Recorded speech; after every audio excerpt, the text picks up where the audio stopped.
Hey everyone, Rigiblend here, and in this video, I'll be trying to make the whole world in Blender. And yeah, I mean the whole world.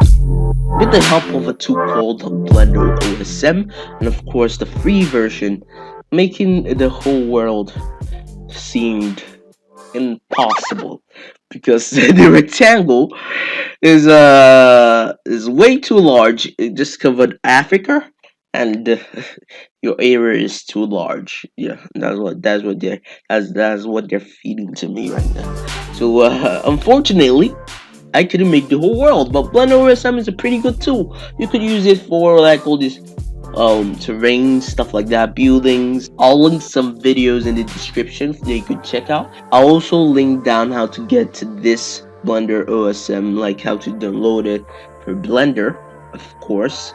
And yeah, you might be wondering why I said I will record this video. But the truth is, I was pretty bored. So smash the like button, subscribe, and ring notification bell, and I'll catch you guys in the next one.